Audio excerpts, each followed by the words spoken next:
watching Rogers TV.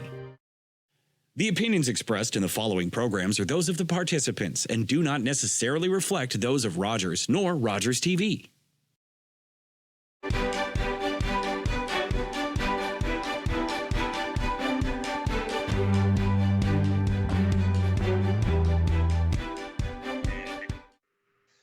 Hi, and welcome to Politically Speaking. I'm David Shearman. Today we've got a multitude of guests. Right off the top, we've got the Warden of Grey County, Buck Hicks. Good to see you again, Buck. Always good to see you and hear the news from Grey County. Thank you for having me back. And we've got Jennifer Cornell, who is the Director of Long-Term Care at Grey County. And Jennifer, I have to say, you have probably had one heck of a job the last 2 years. There's never been a dull moment. Thanks for having me. I'll bet. And don't worry, we'll get to you for sure. And Adam McKeachnie, who is the manager for Driverseat, who happens to be the contractor for the Grey Transit Route service. And Adam, welcome. Good to have you here. Thanks, David. Happy to be a part of it. Yeah. I have to say that I regularly pass the yard where I see all the driver's seat vehicles, but I also pass them on the road. So that's even better. Yes, exactly. We like those wheels turning for sure. Absolutely. Well, we've got I have to say, Buck, your staff really is good. They send me a whole bunch of questions. I won't promise I'll ask them all, but your staff is absolutely great. Now, I have to ask you, Buck, transit has been a big issue here in Grey County for, well, as long as I've lived in Grey County, and that's over 20 years now. But the county did take some major steps forward in the last couple of years. Do you want to tell us briefly a summary of the history of what happened? So Dave, you'll recall that at the beginning of this term, so that's 3-4 years ago, we were hearing from a number of groups, and just about every group that came and presented at council, they were talking about transportation. And this council responded in a big way, obviously in concert with the province, because we have them to thank because they listened as well. So we relayed what we were hearing from the public. I can think of the Fort County Labor Market Board. I can think of the Poverty Task Force. I can think of many groups that came to us and said, you really need to turn your attention to the transportation piece. And so I'm so happy to see that we now have the Grey Transit Route in place and that it's being well used. Sure. Now, Adam, how many routes are there now on the Grey Transit Route? I mean, it sounds like one route, but no, there's a multitude of routes, aren't there? Yeah, so we started off with basically 6 independent routes, but in fall of 2021, the county had done a survey, and as the county always does, they listened, and we made the appropriate changes that we needed to make. So we combined a few of these routes. So technically, we have 4 routes, but they are listed as 6. But they primarily are Owen Sound to Orangeville, Owen Sound to Blue Mountains, Owen Sound to Wyerton, as well as Walkerton to Flesherton at this time. So Owen Sound is the hub for 3, plus the Walkerton to Flesherton route, which is basically the horizontal rib of the county, if you want to use that analogy. Exactly, and it runs into our run to Orangeville, so folks over in the Walkerton, Hanover, Durham area, they can make connections in Flesherton to go on to Orangeville or come to Owen Sound. Now, how's the ridership been? The ridership has been surprisingly great. Considering the pandemic, what it gave us was actually a lot of data for essential use, because we encouraged essential use, and the province and under restrictions, we advise people only to travel for essential reasons. So even under those essential reasons only for travel, we saw ridership increases almost month after month. The only time we'd see small dips would be, when restrictions got a little bit harsher, there was less reasons for people to travel, but ridership has been on the climb pretty much since, I'd say, October, November of last year. And when we talk about ridership increasing, I mean, how many are we looking at? Do you fill a bus? We don't necessarily fill to capacity always. We have at certain times. But typically right now, like in the month of December, we completed over 700 rides on the GTR. And for the year of 2021, we did over 5,000 rides on the Grey Transit route. And again, that's essential. That's not including what people would be traveling for recreationally, socially. That's just medical appointments, work, employment opportunities, and educational.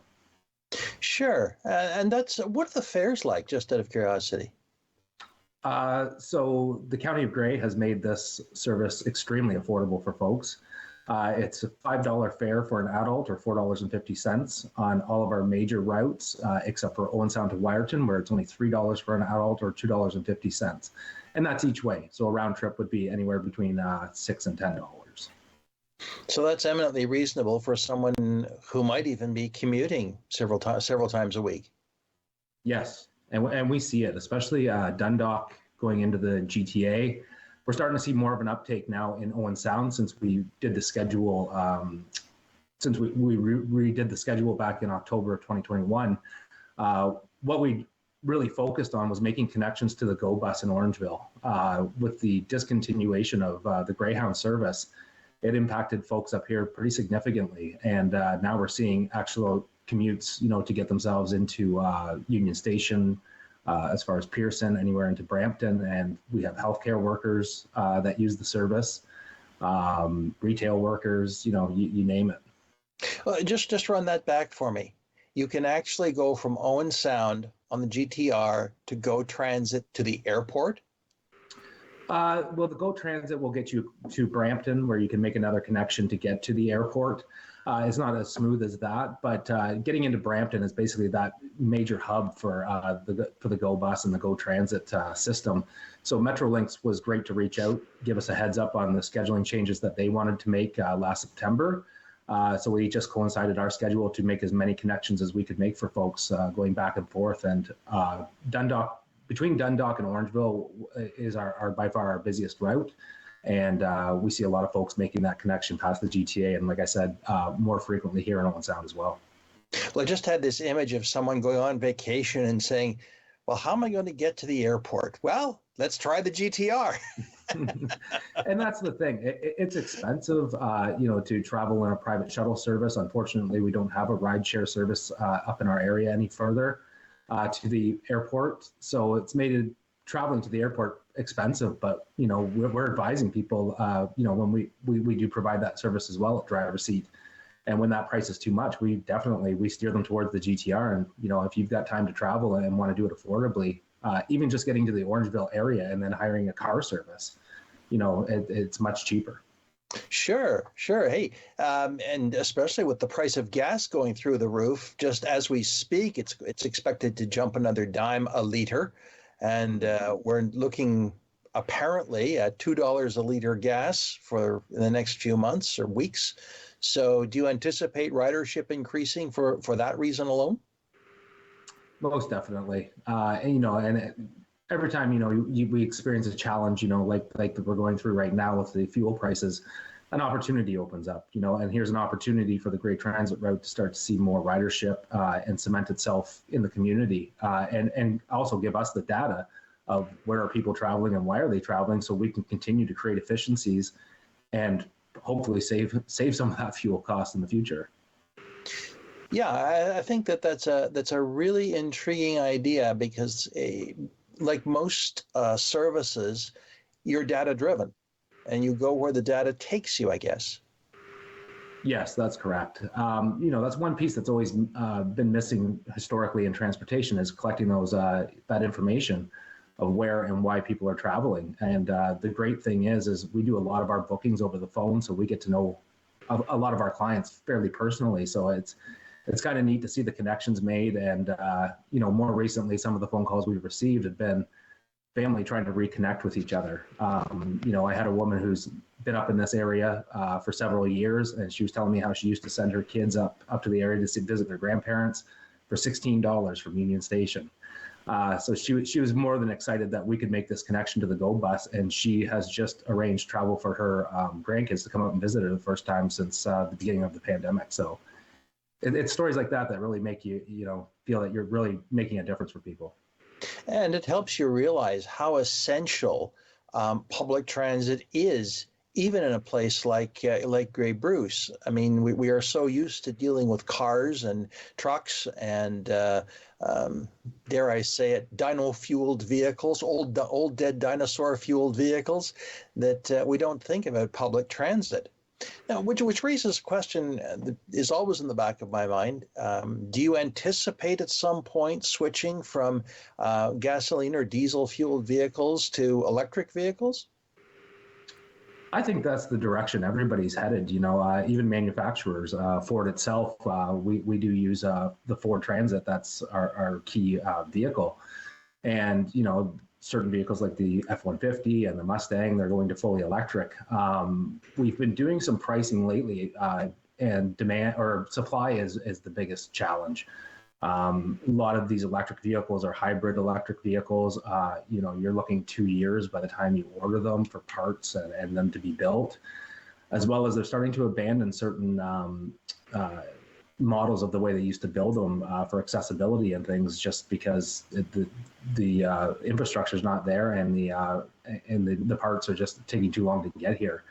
I think electric is the way we have to go, especially with what we're seeing with gas prices and our relying on other countries for that commodity. But electric's going to bring its own set of challenges, I think, but I think it's the direction everybody's headed.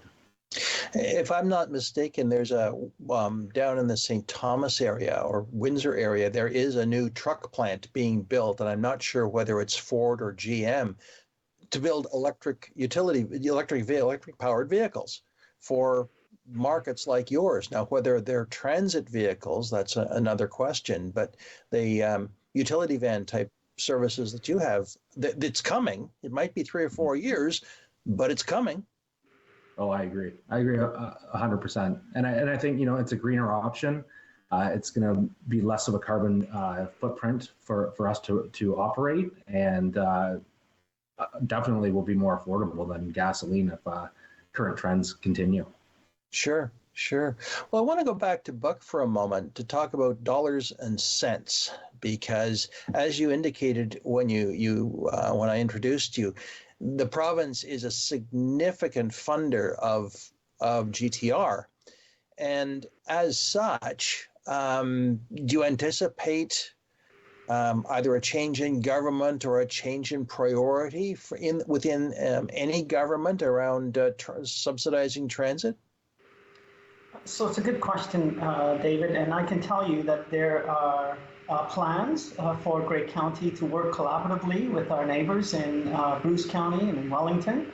The Good Roads Conference is coming up. We've made a request for a delegation on the transportation piece because it's important. And it's something that everybody is being challenged by, not just Grey County.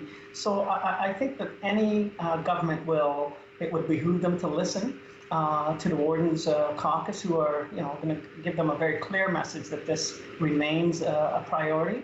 And from a climate change perspective as well, we've had our climate change task force meeting, and electrification of our fleet. And we're not just talking about our transportation vehicles, but we're talking about all of our vehicles.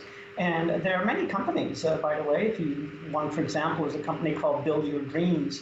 And if you look there, you will see it already exists, these large vehicles. We're talking about, garbage collection vehicles. We're talking about snow plows. So a lot of attention is being brought to this area. I think it would be wise for any government to pay close attention, frankly, because the public is demanding that we think responsibly about the environment and our impact, and municipalities have a big role to play in that. And don't forget hydrogen. We have a firm right here in Owen Sound that is doing some work around hydrogen power, and I suspect we're a little longer away from seeing a more mature technology that might be used on the roads. But I know that Toyota's got experimental models, or has in certain limited areas of the U.S. does have hydrogen-powered vehicles, so that may be another alternative as well. Oh, absolutely. I think hydrogen is clearly going to be part of the mix.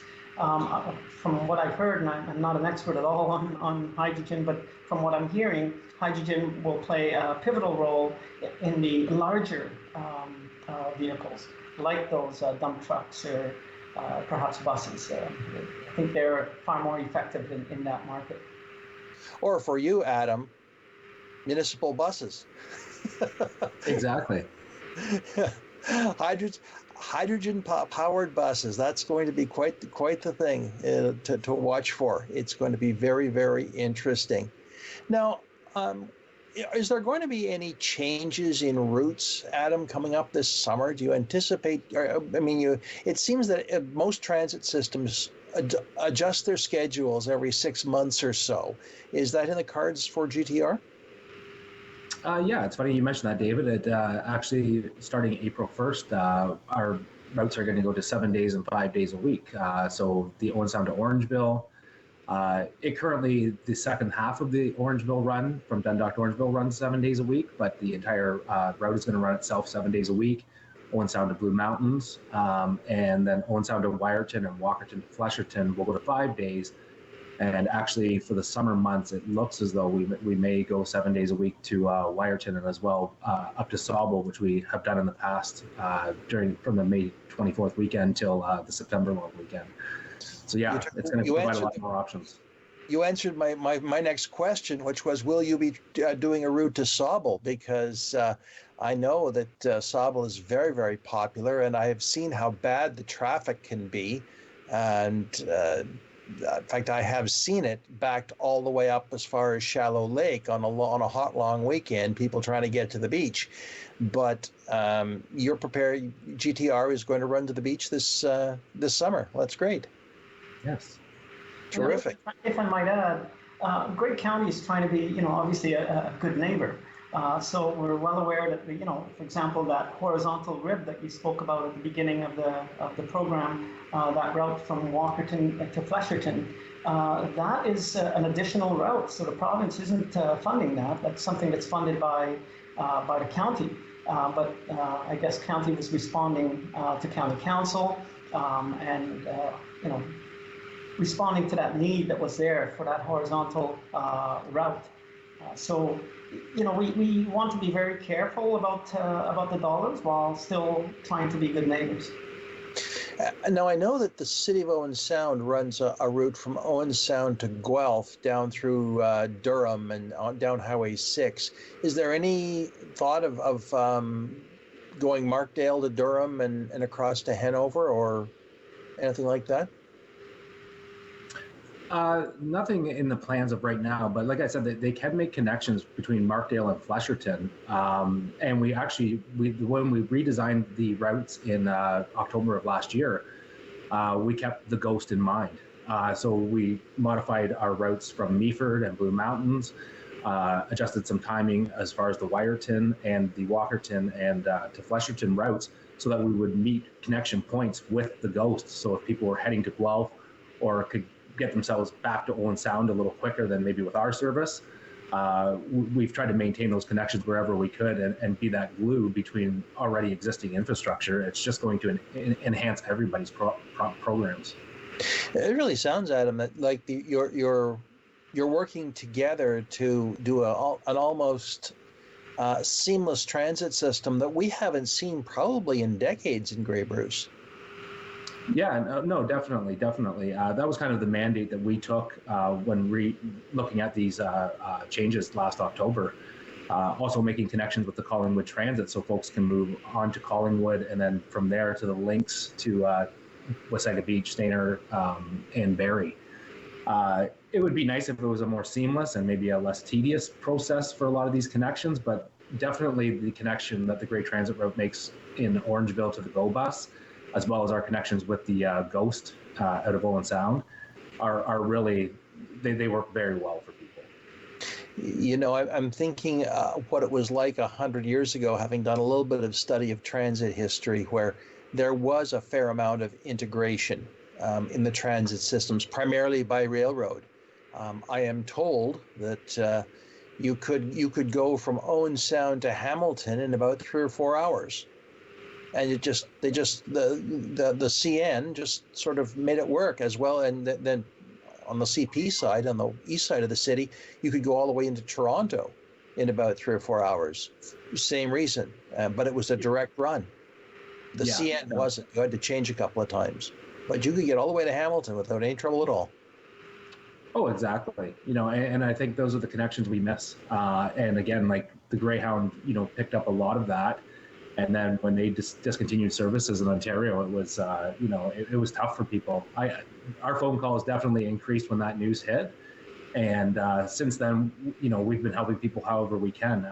What we like to basically call ourselves is like, you know, the public transportation travel agent.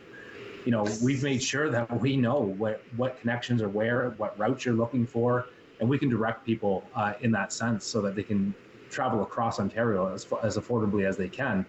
And, you know, we keep our finger on the pulse of the public transportation or private transportation that's around us, and to do it most affordably for people. That's a really interesting way of looking at it, Adam. I hadn't even thought of that potential, that you can get the information by calling GTR and finding out, okay, I want to go from here to there, let's say Peterborough, just for the sake of conversation, and you probably have got that information available to people. Yeah, we can get them definitely to certain hubs, to Union Station. There's actually a coach line that's running out of Southampton, a private service. So, you know, we make connections with it as well in Orangeville, and that was basically just based on our chauffeurs, you know, seeing this vehicle. So we researched to see, okay, well, what's the schedule look like? Well, we have directed people, hey, if you can get to Southampton, you can get to Union Station. And this bus also stops at Pearson. So, you know, it's just knowing what's around us and being able to connect into it, I think has been our biggest strength. But yeah, it was funny the other day, my son was listening to me on the phone, and I was talking about this and, you know, the different routes on the GO bus. And he said, Dad, why do you promote other services? I said, because when people call the GTR, I said, we may not have been able to help them, but I said, what will come to their mind is that, hey, I called the GTR and they got me to where I needed to go. So I said, and it's information. We need people to know about this service and what is available to them. And we still get lots of folks that are just hearing of the service. So. Well, that raises another question I was going to ask is as the publicity side of it. I mean, I wouldn't say this is a well-kept secret, but I you know, Buck, I hate to say it, but you got to start blowing your own horn here. You're right. We could probably do more to tell people about this. The other important aspect that I'm actually very proud of is the fact that we've been willing to listen to the users. And we remain adaptable. So I'll give you a quick example. I went for a tour at Hydrogen Optimized. And while we were there, we were hearing about you know, the workers and the shifts and their needs and when their shift started. And if we made a small adjustment to our pickup time or drop-off time, it would sure assist them with their shift. And we were able to, you know, accommodate that. Just so being willing to listen to the users and adapt to what their needs are, I think is going to be very important to us moving forward.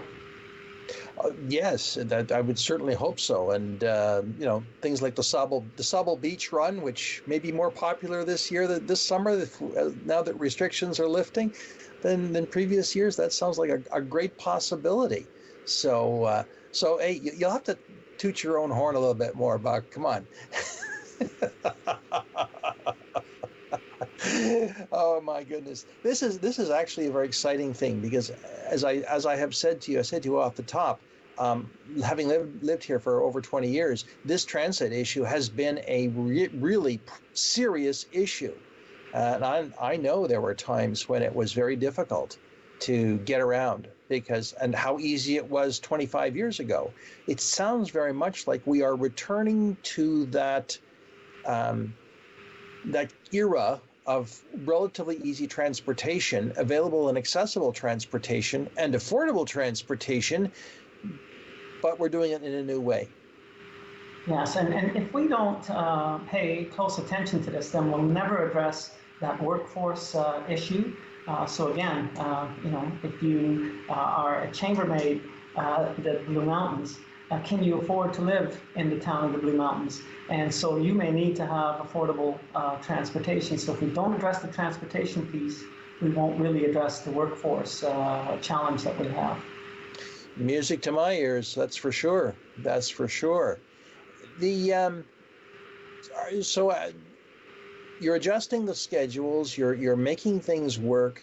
Where will GTR be 5 years from now? Wow, Adam, go ahead. You take that.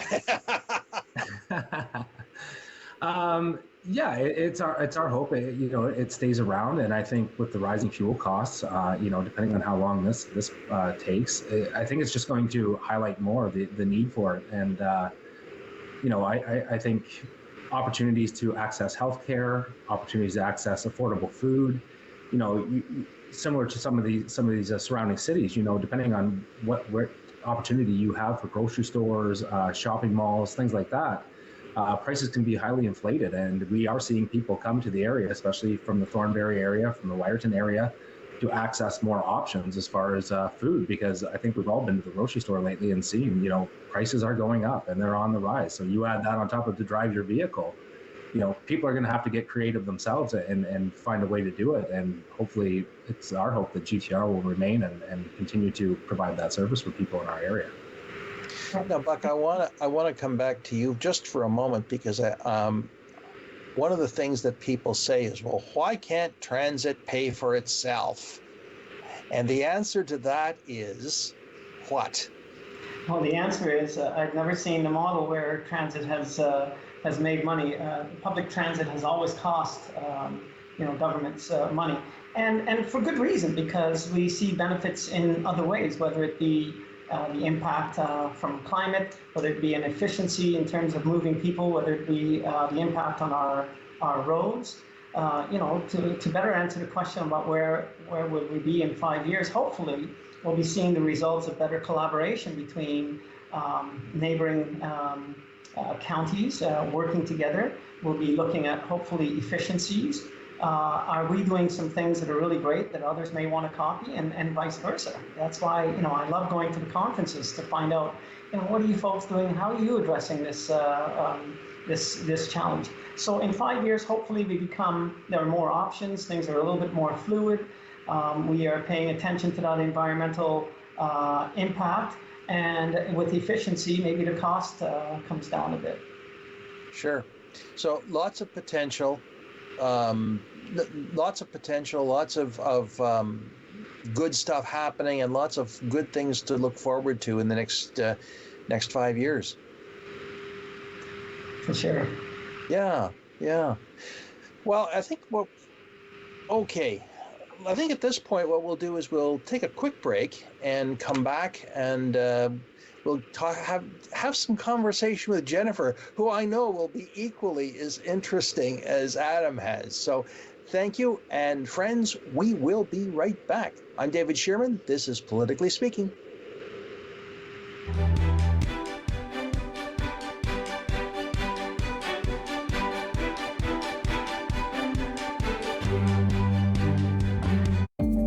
This program is brought to you by NHL Center Ice. Follow the teams and players you want to watch, no matter where they play. NHL Center Ice is part of the Rogers Super Sports Pack. Treaty in Cree is Nascomituen, an oral agreement. And our agreements were always spoken. For George Spence, the core of treaty was Wichihioen, to help one another. And so we, the commissioners... He was there for the making of Treaty 9, where the Cree were told... We will honor this agreement together, for as long as the sun shines and the waters flow. The Cree made their mark because they were assured that the land would be shared, and they would always be able to harvest what they needed.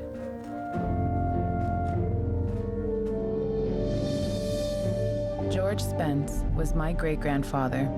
In his life, he saw many promises of the treaty go unfulfilled.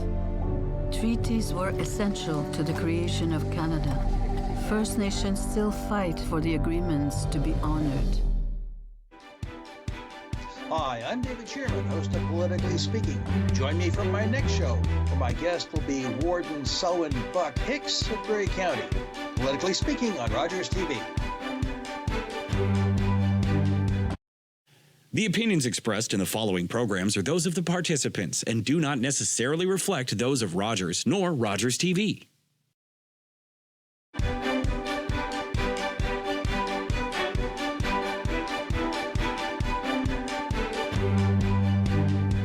Hi, and welcome back to Politically Speaking. I'm David Shearman.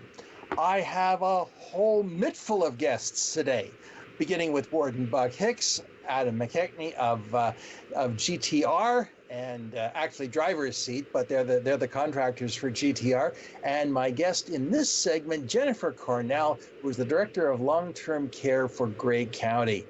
Jennifer, you've been very patient and very quiet, but boy, do I have some questions for you. All right.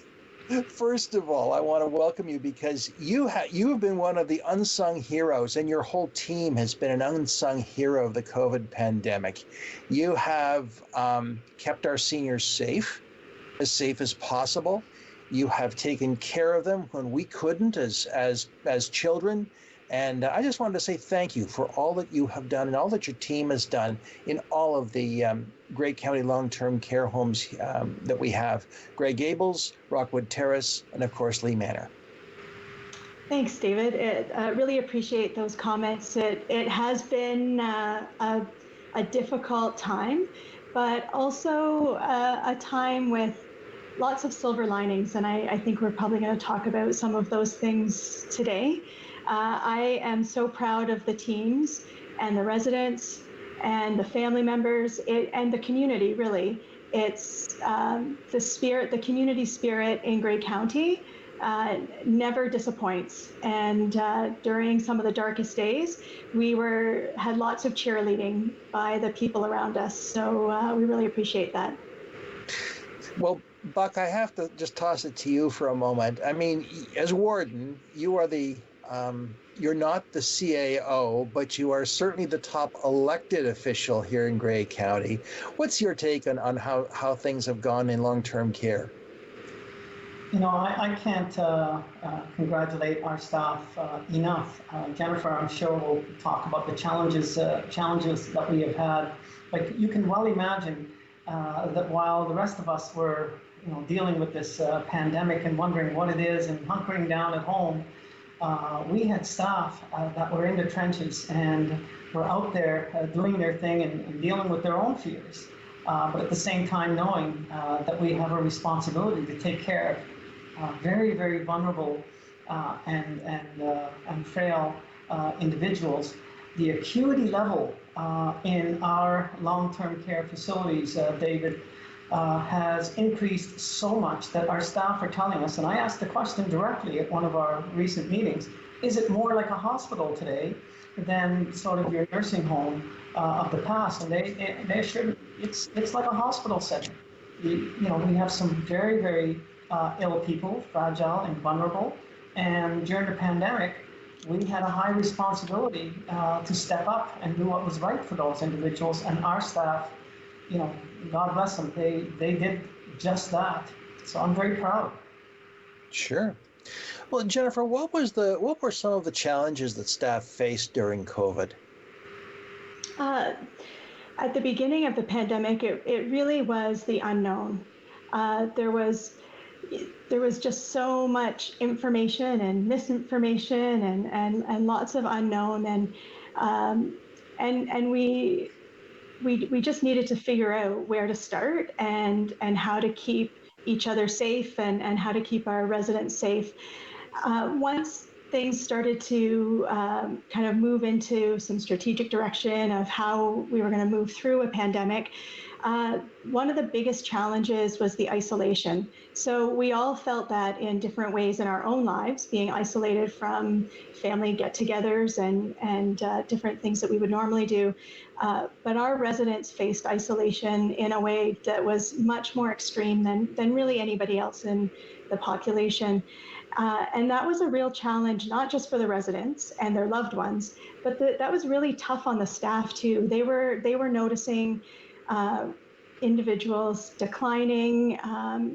They were seeing the impact of isolation and then working really hard to mitigate that. So not only were they the traditional caregivers in a long-term care setting, but they also started to fill the void of the family members and friends, that outside community that would support the residents. The staff were stepping up and being that for the residents as well. And so while that was very fulfilling, it was also a challenge. And then of course, everybody remembers the rushing to the stores for toilet paper and PPE. And so getting supplies and getting the appropriate PPE and even knowing what is the appropriate PPE, those were some challenges. We have come such a long way though in terms of those early days of the pandemic. And even as recently as a couple of hours ago, we received a ministry update. So that's the other challenge, is that we just start to get into the groove of a new routine and new restrictions, which I started calling protections, and then those would change. And so it isn't just a change for one or two people. There's 320 residents, there's 500 plus staff, all of the family members, the visitors, the community. And so it's understanding that change, communicating it, making sure people understand it when they come to the door and what it means to them. So those were challenges that we just kind of rinsed, washed, and repeat over and over throughout the pandemic. And people have really stepped up and figured it out. And so I'm so grateful for people's flexibility and willingness to kind of go with the flow. Yes, because we saw a lot of news stories about long-term care down in the GTA and other parts of Ontario. Barrie, I think of one over in Mckechnie, which I think was the first of the lockdowns that happened, where there was COVID exploded, literally exploded within a long-term care home in Mckechnie, but that didn't seem to happen here. To what do you attribute the difference? Anything? It didn't happen here in the early days, and this would just be purely anecdotal, as opposed to, evidence-based reasons as to why it did or didn't happen here. I think we were really fortunate in terms of our geography and our population. I've heard Dr. Era say lots of times about the commitment of the people that live in Grey Bruce to doing the right thing right away. I know in our long-term care homes, we were really quick to implement new strategies, often before the province mandated it. So universal masking, for example, mandating vaccines, those types of strategies, really trying to get ahead of things. Having said that, there was the constant worry that what happened in those homes in other parts of the province could happen in our homes at any minute, which puts a level of stress on the team members that I'm conscious of and don't want to underestimate the impact of that stress in the early days. But we weren't really fully spared. During this latest wave of Omicron, all 3 of the homes were in COVID outbreak, and we had our first cases of COVID in residents. Sadly, we had 3 residents that passed away with COVID during those COVID outbreaks. And so it was a reminder that we need to be forever vigilant and on top of the latest trends and what the strategies are, and that it could happen at any time in any of our organizations, our homes, our communities. And we need to, today though, we're talking about that transition. I mean, more broadly, that transition from pandemic response to pandemic recovery, and what does the world look like as we learn to live with COVID, and how we roll that into our day-to-day lives. Yes, and I'm sure that will mean changes for all of long-term care. I'm quite sure that the new designs or COVID will have an impact on the design of the new Rockwood Terrace, simply because of COVID and what we've learned out of COVID, and so that long-term care will not resemble the model that we have known and become much more familiar with. I think that there's certainly parts of the building that will look differently, and we need to maintain space for active screening. And we would joke throughout the pandemic that we have little mini labs set up in our long-term care homes where we're doing PCR testing and rapid antigen testing. I think the biggest change that we were already seeing in a trend, though, in long-term care is the residents' bedrooms, their resident room space, being more individualized, so more of a private space with less shared space, and that's the direction that I think we'll see the trend moving in throughout redevelopment across the province and probably across Canada. Will there be new legislation? Are you expecting new legislation as well? So there is actively new legislation being discussed through government right now, with a target date of the final. I don't know, Warden Hicks, maybe you can help me with the political language, but the final stop in Parliament around April 11th, and there's a number of pieces of the new legislation that speak to emergency response and preparedness, and some of those, kind of nitty-gritty details. But the most exciting change that is being discussed is a mandated focus on person-centered care, quality care that is directed by the resident, by the person experiencing the system. And I think that's really what's most transformative in this opportunity of this new legislation.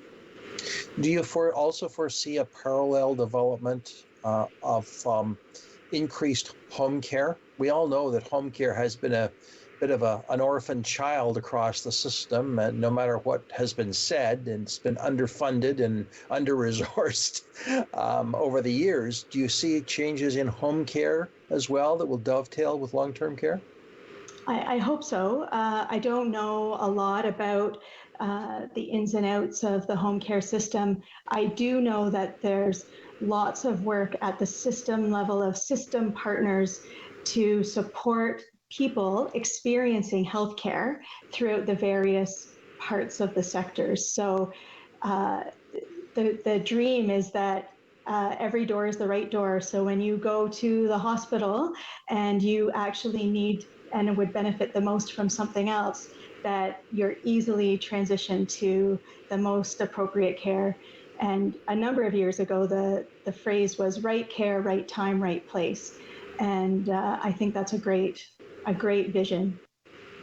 It's interesting you say that, because I have heard that phrase over the years, and now it's really beginning to perhaps sink in. I've also heard it in the whole social service system, not just long-term care. So it sounds like that is going to be a sort of the overall principle that will be brought to the table, both in terms of long-term care and social services. Well, let's shift it a little bit, because I wanted to ask, I mentioned Rockwood Terrace, but where are we? Buck, what's the update on Rockwood Terrace? So we have a development task force that's moving along on that subject. I would say that things are on track. We have some fairly pivotal decisions to make in terms of Rockwood's development. The consultants recently presented us with some options. Those options include moving forward with a focus on the long-term care aspect of the development solely, or combining it with assisted living, and maybe moving all the way towards more of a campus of care, of having long-term care, assisted living, and independent living options. The dollars are a little scary, and so these are going to be very important decisions. We've asked the staff to gather some better data for us so that we can wrestle with those tough decisions. But make no doubt we're on track. We know that the deadline is 2025 for us to have that place completed. And you're consulting with family and the residents and all those different groups as well? Yes, Jennifer might be able to speak more to that consultation, but it's important that we hear from everyone. If I move things back just a little bit, we were talking about home care, and as good as our long-term care facilities are, I think if you ask the average older person, where would you prefer to be, they'd probably say, I prefer to be at home. So I do think that if we're thinking broader, that we have to keep that in mind and think differently. So for example, could our developers put on their thinking caps and think around, intergenerational living? So we design homes with that in mind. Could we have a design that allows for grandma to have some independence, but at the same time, if we're looking at assisted living, could that assisted living be right in the home design? We need to, I think, re-examine how we fund long-term care in terms of looking at those various options, but also looking at if we're going to be raising the acuity level in long-term care facilities, then we've got to think about funding it more like we fund hospitals, to be honest, because that's really what we're dealing with. So lots, I think, of good thinking going on, and I think the pandemic has given us a concern for pause and to consider best practices and how we need to do things differently moving forward. Well, Jennifer, I'll give you a chance to respond to that question about consultation. Are there consultations going on with family and community and staff? There are, and I think the theme of this show has been listening, right? Listening to the people that are experiencing the service, whether it's care or transportation. And so it has been really exciting. We've been working with our project managers and the architect company, which is called Kasian, and have benefited from the use of technology to hold many small group engagements with residents, their families, frontline team members, leaders, and the architect team asks us a myriad of questions, really with the goal of understanding what is important to each of those groups in the different parts of the home. So what makes it feel like a home? What makes it accessible in terms of giving great care? What does home-like mean? What does community mean? And, it isn't really just about the bricks and mortar. It's about what can happen to allow people to live a full life when they're living in long-term care. So it's been really exciting and really inspiring to hear what's important to people. That's really why we got into this. That's why myself and my colleagues, why we got into this gig is, like Adam said, talking about helping people, and that's what keeps us going. That's really interesting and encouraging, because I know that as the warden said, it's big bucks, but at the same time, are people worth it? Of course they are. That's the bottom line. Well, which leads me to another question for you, Jennifer, and that is the staffing issues for long-term care.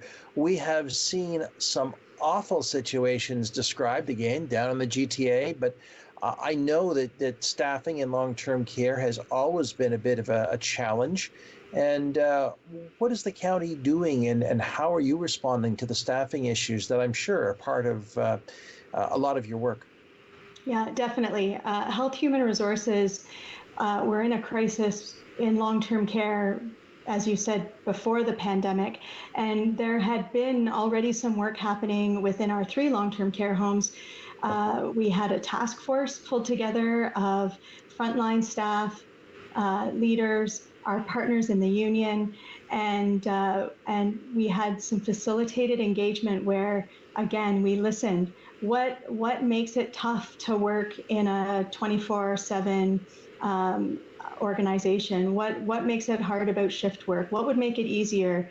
What is it that you're looking for? What's important to you?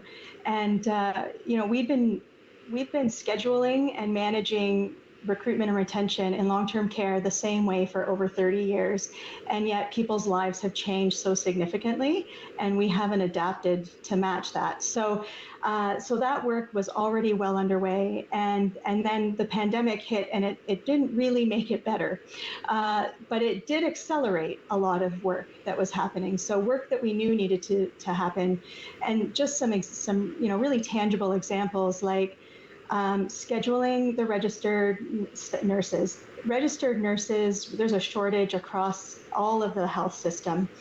And so in one of the homes, the registered nurses, the leadership, the union partners, they got together as a group and together, collaboratively, designed a 12-hour shift schedule that was mutually beneficial. It had a beginning, it had an end, it had a check-in date, it had flexibility, and everybody was on board with it. And it was all for the purpose of making sure the residents were looked after, but also protecting, the most important folks are the people that do the looking after of the residents. So that's just one example, that flexibility. We've implemented stay interviews. So what keeps you here?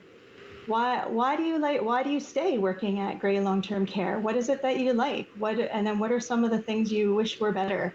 And I think it's important to know why people leave, but it's also really important to know why people stay.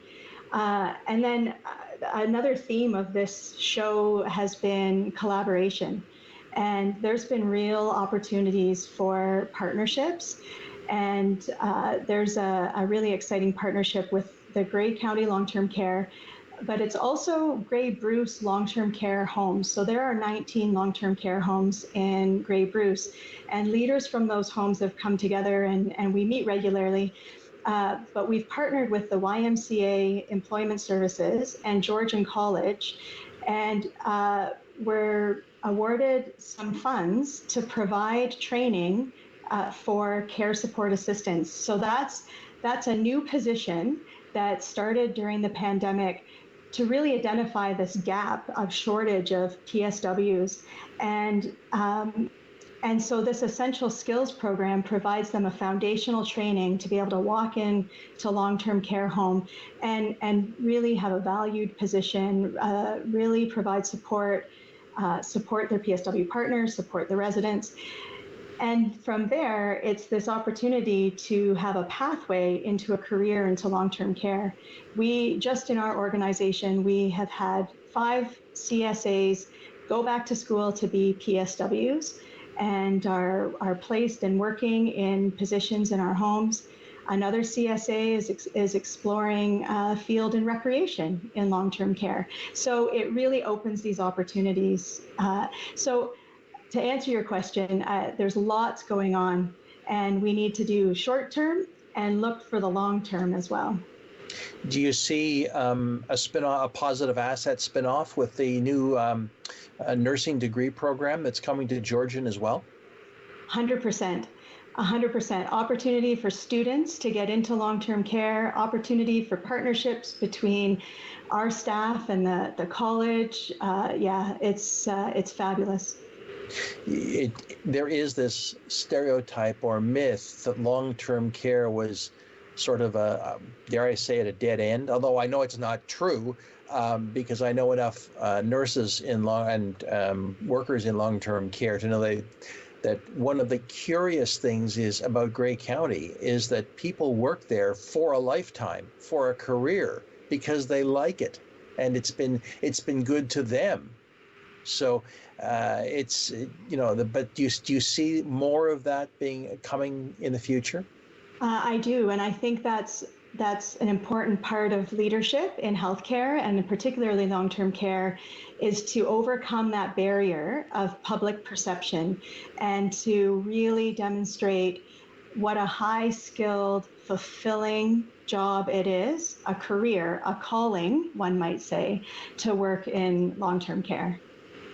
I'm personally glad to hear that, because I've always felt that to work in healthcare, you do have to have a strong sense of vocation. And it's good to hear that emphasis in long-term care, because I'm not sure that's always been there all the time. Certainly, like I say, it's very, very good to hear, and looking forward to hearing how that works out going forward. So I want to throw it back to Buck Hicks for a moment. Now, do you anticipate that things will continue to be positive in the long-term care field here in Grey County? I mean, we're going to have a change in population. People will be getting older. I hate to say it, Buck. You're not old enough, but I am. Is long-term care and transportation going to be around when I reach reach that age? Short answer, yes. I think that we are doing very, very good work. There's a lot of thinking and a lot of planning that has to go around, moving forward in long-term care. I think paying attention to that shortage of staffing and how do we interest people and keep them engaged. They've been fantastic. If you think you're fatigued, imagine being a healthcare worker, someone working in a long-term care facility with the merit of changing procedures that come along day to day. I'm so proud of them. Indeed. It's a very, we think about it, but we really don't think about it until it's really needed.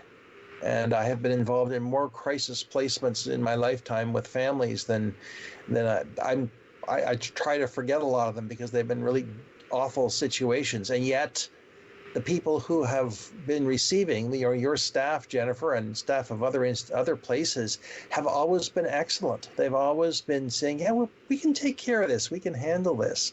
And I also want to touch for a moment on something you said, Jennifer, about one of your staff looking at a career in recreation. And I hate to tell you, but recreation is a lot more than organizing people to play bingo. Totally. It absolutely is. That's my background, actually. And there's a big part of our emotional well-being that needs to be nurtured. And it's a really important part of the team, for sure. Well, I do know that people are looking forward to getting back to visiting their families and to re-engaging with our long-term care homes, county or private, doesn't matter. And I want to thank the three of you for being a part of Politically Speaking today.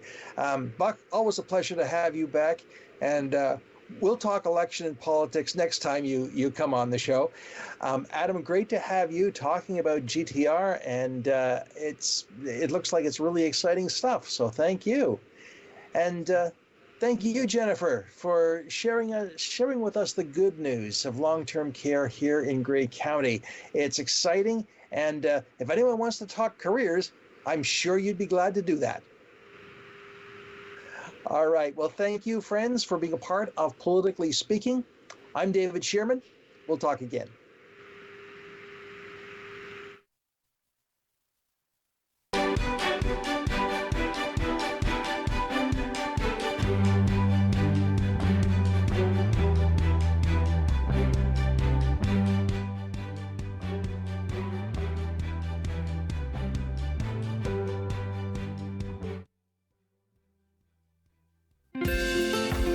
Call the Rogers TV viewer response line, email us, or connect with us on social media.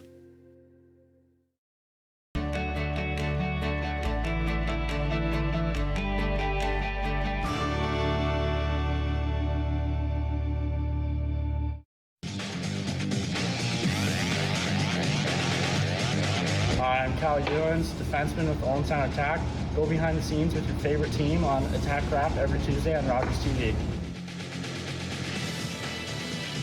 Calling all journalism students, Omni Television is once again awarding scholarships to qualified students pursuing a career in third language journalism. When I found out that I won an Omni scholarship, I honestly wasn't expecting it.